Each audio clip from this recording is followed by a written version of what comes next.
Welcome to the Keiser Report. I'm Max Keiser. You know, in a sermon this week, Pope Francis suggested we tie cement shoes to the banksters and throw them into the East River.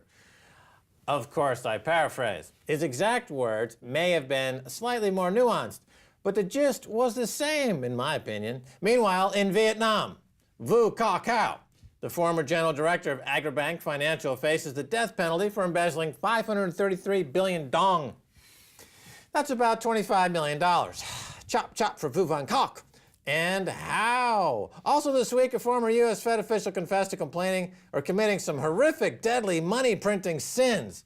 Many more dongs than 530 billion were embezzled from the American people, according to Andrew Hutzar, who admitted to a gruesome bond-buying spree that had financially butchered Main Street America, their bloated carcasses fed to the gluttonous fiat money changers and derivative devils on Wall Street.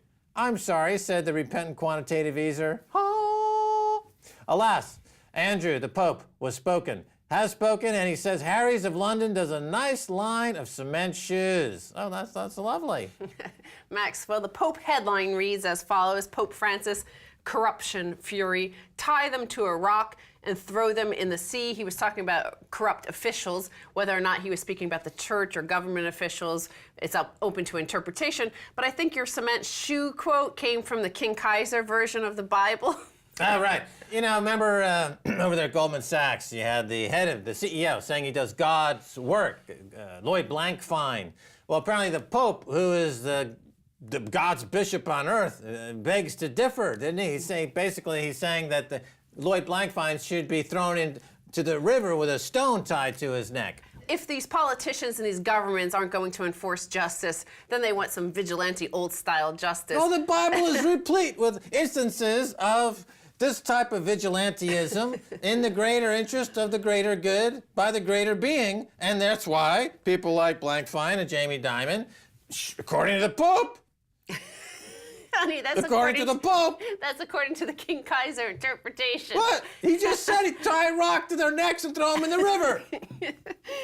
Well, Andrew Hussar, Confessions of a Quantitative Easer, was another headline, and he's apologized to the American population, saying the bond buying scheme of the quantitative easing did not help Main Street, and in fact that the Fed continues to push this line that it's helping Main Street, when he realized after a year of bond buying on behalf of the Fed, he realized that in fact it was only helping Wall Street. Now, he notes that the Fed may have created and spent over $4 trillion for a total return of as little as 0.25% of GDP, i.e. a mere $40 billion bump in U.S. economic output for $4 trillion. Well, this gets back to what we were saying last week. $18 billion of debt for $1 of GDP, or trillions of dollars of quantitative easing for a minuscule amount of GDP pumping, as it were. And so this is the mathematics and the economics just simply don't add up. And as we've been saying on this show for years, the quantitative easing programs are purely meant to bail out banksters and to keep solvent banks that should be declared insolvent, and to keep whole bankers that should be, what's the word, vivisected. I haven't used that one in a while. Vivisection of banksters like Jamie Dimon and Lloyd Blankfein to comply with the greater good as exemplified by the bishop on earth there, Pope Francis. The other thing he points out is that quantitative easing, of course, did help Wall Street because banking shares are up triple, but also just 0.2% of banks now control more than 70% of U.S. bank assets. Well, the too big to fail banks got even bigger. The mergers and acquisitions in that space accelerated using free money at 0% interest for the banks, and you end up with this financial apartheid. I'd like to see the Pope Francis come out against financial apartheid, where you have low interest rates for those who are committing fraud, and high interest rates for somebody who's trying to work for a living or save money for a living. That's a financial apartheid wall driven by interest rates. Where's Pope Francis on this? Pope, I know you're not a dope, so see if you can't do something more than just scrub yourself with soap. Say something about this. Quantitative easing has not only helped Wall Street. According to the City AM today in the UK, 1.6 trillion, the shocking amount that governments have gained from quantitative easing. This is for the US, UK, and Eurozone governments. They've saved 1.6 trillion in debt servicing fees. But who has lost out? The big losers. They point out households have lost 630 billion in interest payments on their savings and pensions, and foreign investors in bonds have lost 710 billion. And they also say that the biggest loser of all has been insurance industry, the life insurance industry, and that if quantitative easing continues for much longer, they actually may be put out of business. Oh, we made that point before. Artificially low interest rates threatens the insurance industry. They need at least a 4 or 5% return on their capital to keep the insurance industry viable. And by artificially keeping rates near zero, you're putting the entire insurance industry out of business potentially, which eliminates all pretense of having anything like private property. Private property is based on having the insurance to cover the private property. And we said in the UK that several £100 billion was ripped out of the bank accounts of savers and workers and put into the bank accounts of speculators and financial terrorists. And now City AM, the conservative newspaper here in the UK, is confirming that the UK, the US, and Europe have ripped $1.6 trillion. This comes when people are suffering austerity. It's because $1.6 trillion, according to City AM, was ripped out of their bank accounts and given to suicide bankers with derivatives strapped to their vest, derivative vests that explode with financial weapons of mass financial destruction. Thanks to guys like Mark Carney, Janet Yellen, Ben Bernanke, 1.6 trillion in financial explosives exploded in the face of people all over these continents, and now they're a lot poorer for it, and it's getting worse. That's the problem. See, you have Andrew Hussar, who used to be a Fed official, doing the bond buying schemes for the Fed. And he's saying that this is a disaster for Main Street. But when you see the amount of money the governments are making, and then they become addicted to it, just like Saudi Arabia becomes addicted to high oil prices. They cannot suffer any oil prices lower than 80 because of all their schemes that they've built based on $100 oil. So the same thing here is like, can we ever get rid of this? And I think the tweet that went around the world, the image that went around the world was, this is a picture of the UK Prime Minister calling for a permanent culture of austerity. Seriously, look at the photo. Of course, he's saying this in total splendor, surrounded by gold chairs and gold goblets.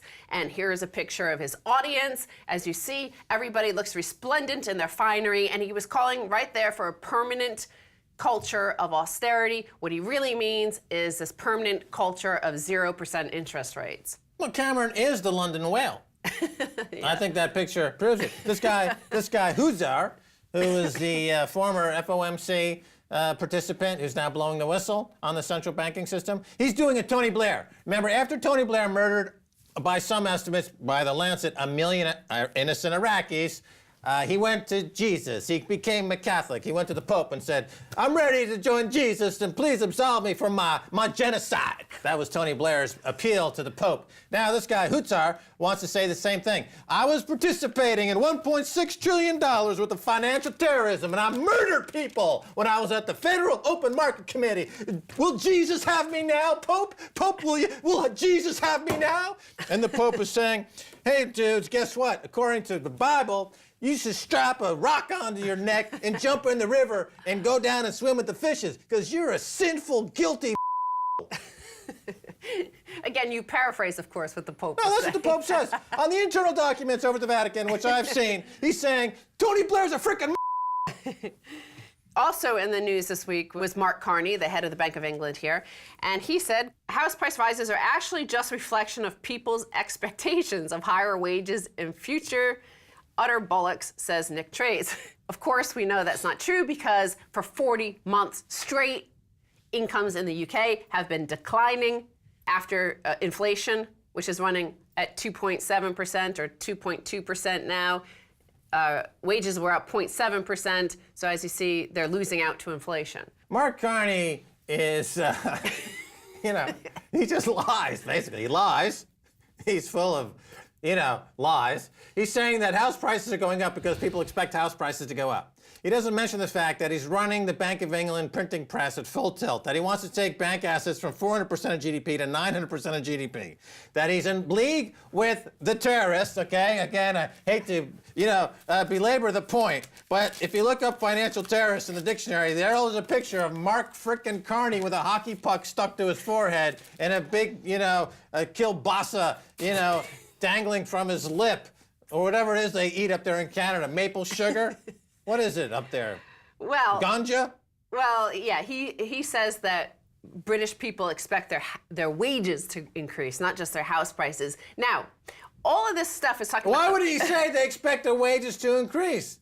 That's what I asked you! But because there's no basis to expect their wages to increase. It's like you just said about Saudi Arabia. If they want the wages to increase for people living in Saudi Arabia, they pump more oil. Does that make the wages in Saudi Arabia go up? No. If Mark Carney pumps more money at the Bank of England, wages don't go up because there's no connection. There's no connection. You need to go to the hospital, buddy, and have your brain surgery because whatever that puck was that severed the cerebellum in such a way as you can't even think straight. Well, speaking of oil, we're also going to connect that to the back door that Andrew Hussar says was provided a backdoor bailout to Wall Street. There are, of course, backdoors installed throughout the internet. And remember, we have all this NSA spying, well, connected to this permanent austerity for the peasants and largesse for the top. Australian spy agency helped BHP negotiate trade deals. BHP Billiton is, of course, the largest resource company in the world. They produce all sorts of minerals, resources, oil. BHP was among the companies helped by Australian spy agencies as they negotiated trade deals with Japan, a former Australian Secret Intelligence Service officer said. They also spoke to a former diplomat for Australia, Professor Gregory Clark, and he confirms that business information is a main target for intelligence agencies. The targeting is also highly corrupting since the information can be passed on selectively to cooperative firms, often firms that provide employment and cover for spy operatives. Right. I mean, the world's population is overrun with crooks, spies, banking terrorists, and corporate espionage fools, right? So, who cares if a few thousand of them blow up on any given day? Okay, Stacey Herbert, thanks so much for being on the Keiser Report. This has got a time to go. I'm going to go check out those cement shoes at Harry's of London. I think you'd look fine in a pair of cement shoes like that. All right, stay tuned for the second half, a whole lot more.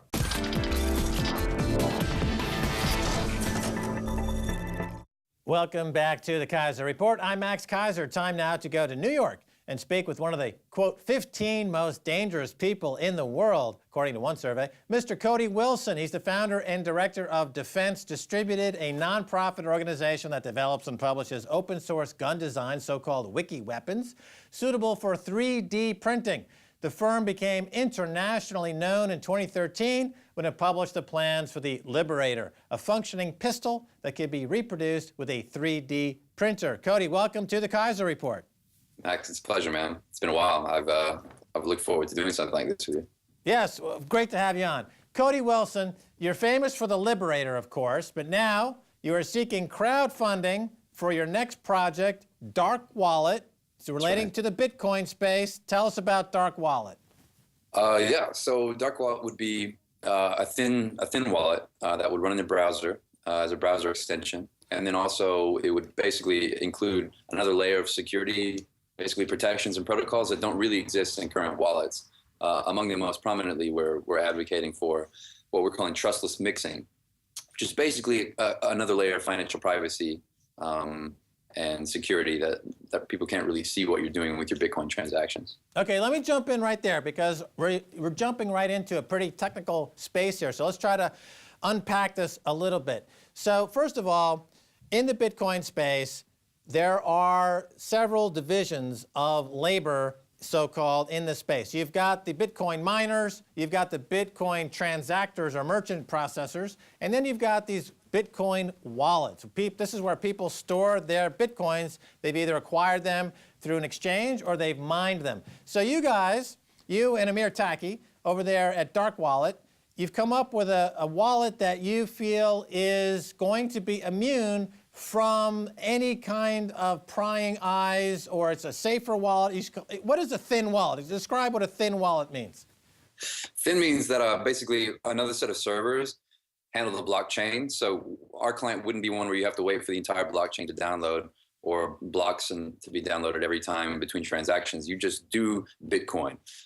So we imagine a more fluid and basically, kind of encapsulated user experience where you're not really, there's no interference with processing of the outside, rest of the protocol. You're just doing Bitcoin, and other servers are handling the rest of the experience kind of under the hood or behind the scenes.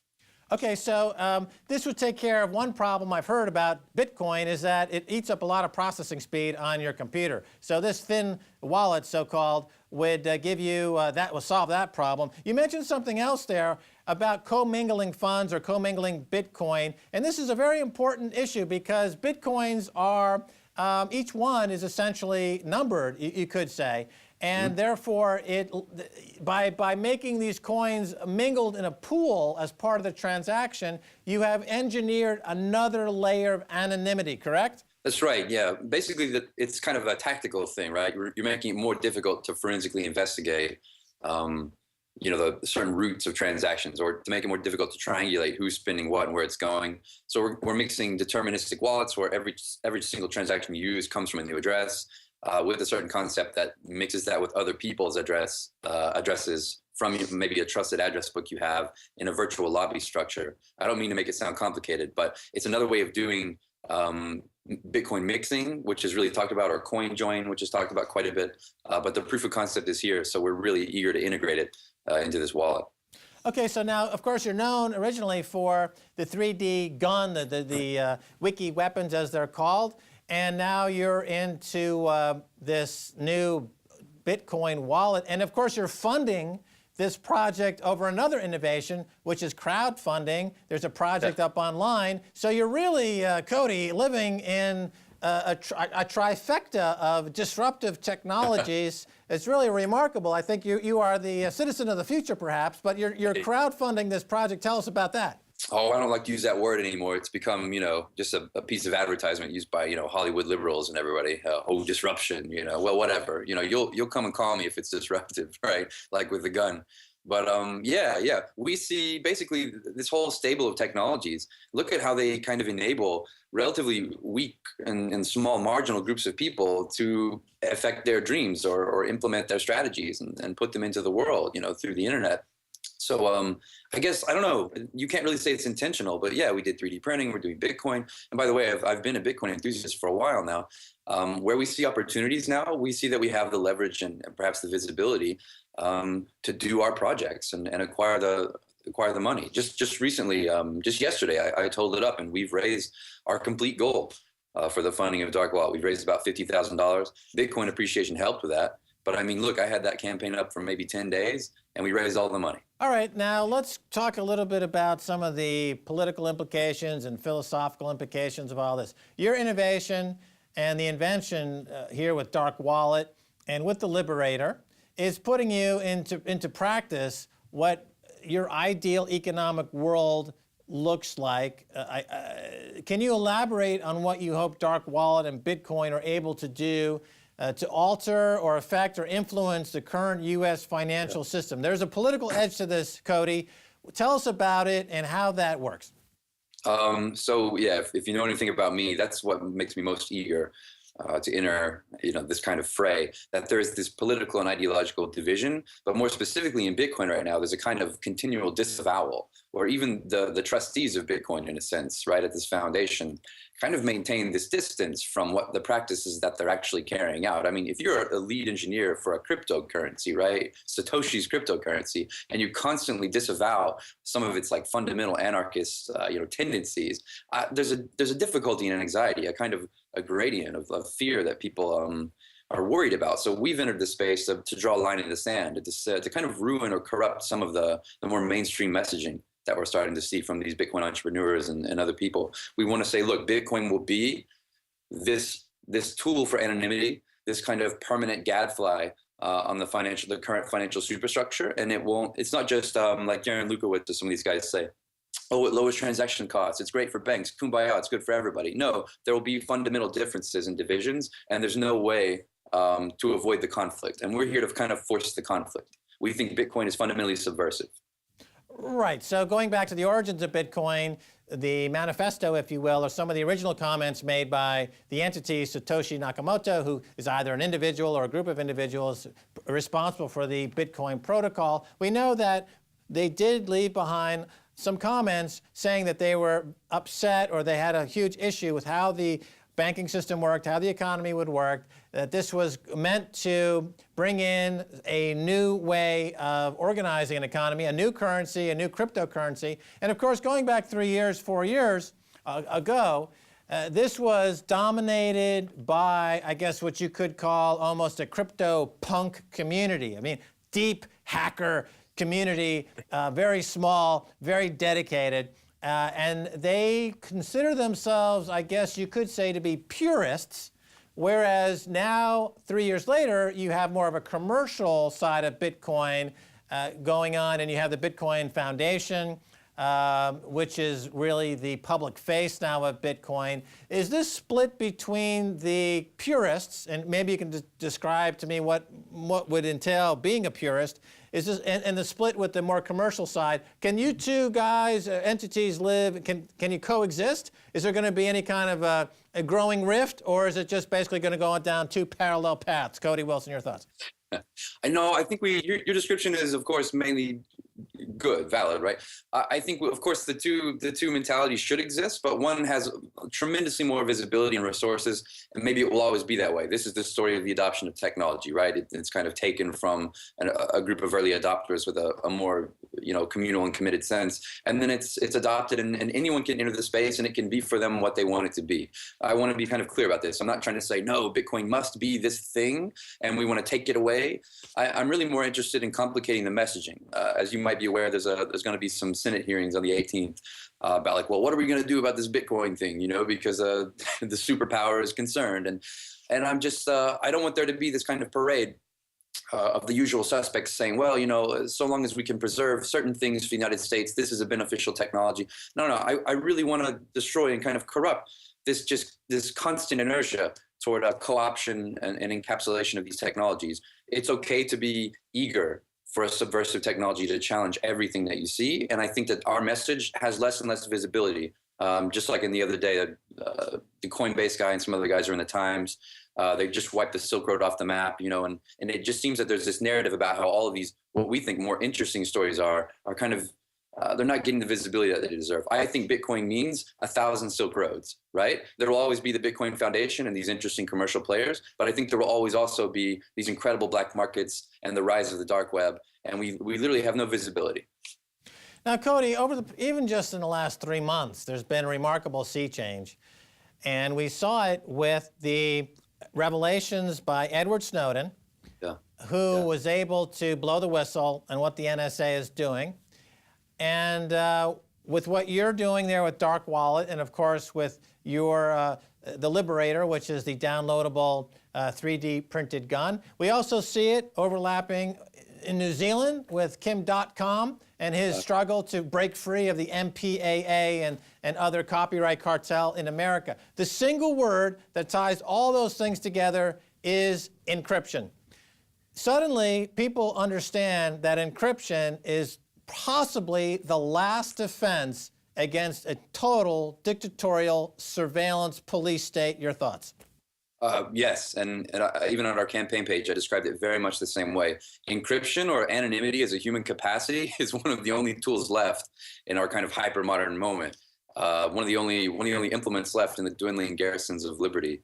I believe that's how I described it. If you can't maintain anonymity as just a capacity, right? Not even the illusion of privacy, then there are no such things really in the end in this architecture of oppression as consent of the governed. You're just a population. You're just an individual in a population being herded around, led like a bull with a ring in your nose. These are really dark times in that sense, but at the same time, we can focus on what's left and really bolster it. So there's all these new tools like Himless coming out from the Pirate Bay guys, secure messaging, more secure email projects, and they're being crowdfunded. So, and it's like you said, there is a sea change. The public has shifted its opinion about this. It's amazing what Snowden was able to do. So we're going to ride this wave of anxiety and hopefully produce tools as a kind of fanfare for the common man. If you want to have anonymity and financial freedom of speech, tools like the dark wallet will be there for you. And God willing, we can preserve ourselves into the next century. I like that phrase, the fanfare of the common man.